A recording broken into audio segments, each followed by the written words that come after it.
I think the president's tweets speak for themselves. I think the tweet speaks for itself. I don't think sometimes you don't have to read too much into it. He's simply stated a fact. The tweet speaks for itself. I'm moving on. I think what I just said speaks for itself. White House press secretary's tactic over the past few months when asked to defend a questionable Trump tweet. So I'm wondering what his explanation is going to be this morning from the odd tweet that the president put out last night, because apparently it speaks for itself. So, guys, let's not get ahead of our skis now. We're not getting ahead of our skis. Covfefe, if you watch any of the Star Wars movies, and Nick is a big fan. Yeah. You go, it's Rogue One, right after Rogue One, remember? Actually, it was like a Spanish soft drink company. It's down now, if you can believe it, but it was up for, a good 6 hours, So he actually posted at midnight. What, he fall I think he fell asleep in the middle of it. It happens. And they just took it Who tweets in bed? Anybody?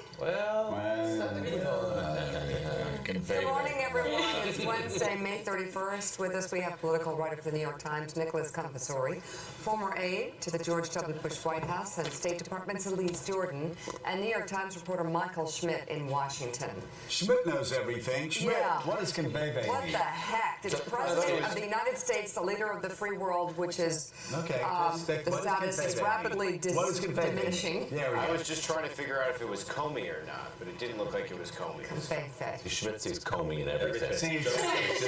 So where's the team? It's kind of funny. Nobody has access to put that down.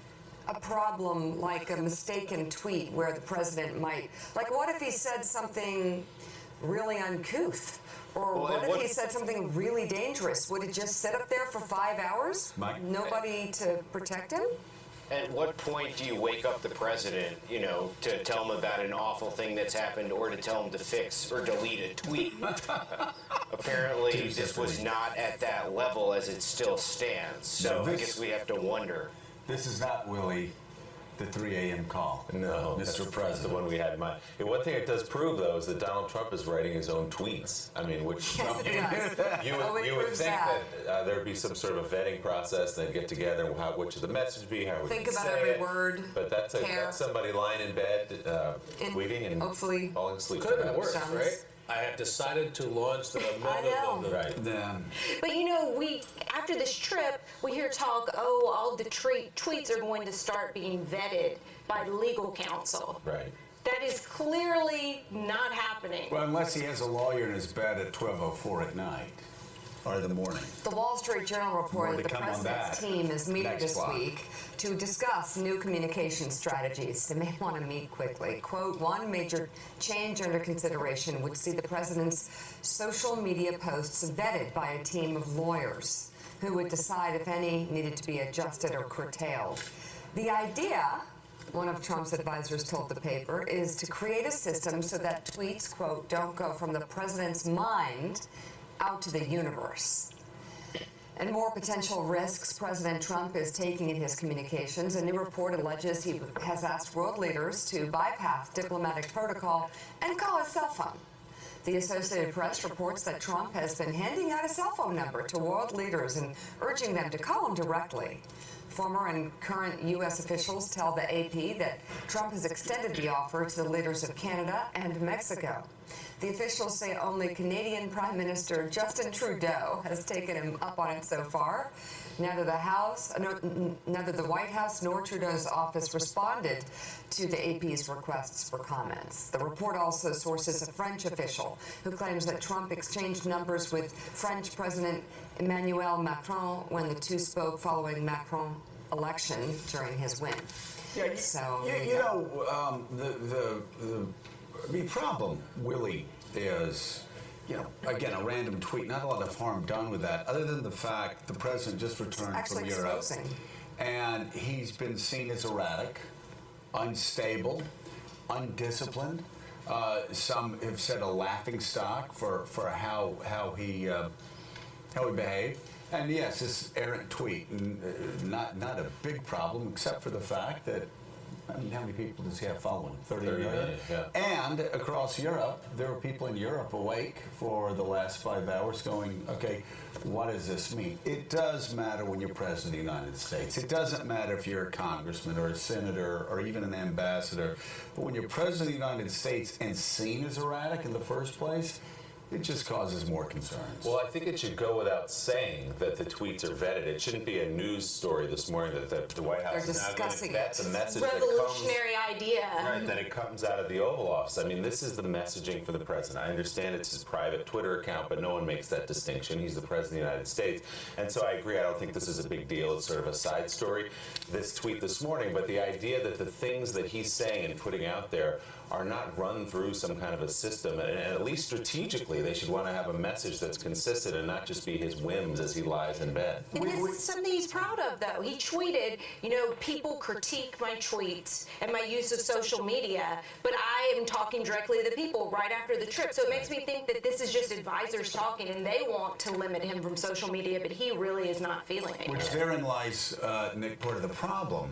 Is you have the president that's going around and he wants to get rid of people that are working for him. He wants to blame people for actually the bad decisions he's making. He wants an overhaul of his communication strategy. When you can go back and look at so many of the things that have gone wrong over the past couple months, all went back to the original sin of that Obama tweet, which he did himself. Right. 95% of Trump's problems are all self-inflicted.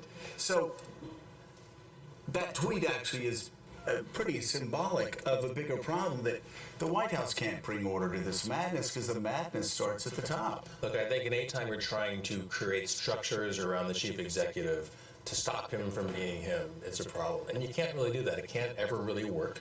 This would be his 6th or 7th or 19th shakeup since he started running for president. It's really all about his choices. And look, I suspect the president tweets for the same reason we all do. The instant feedback, the instant gratification of talking directly to people and getting a response directly.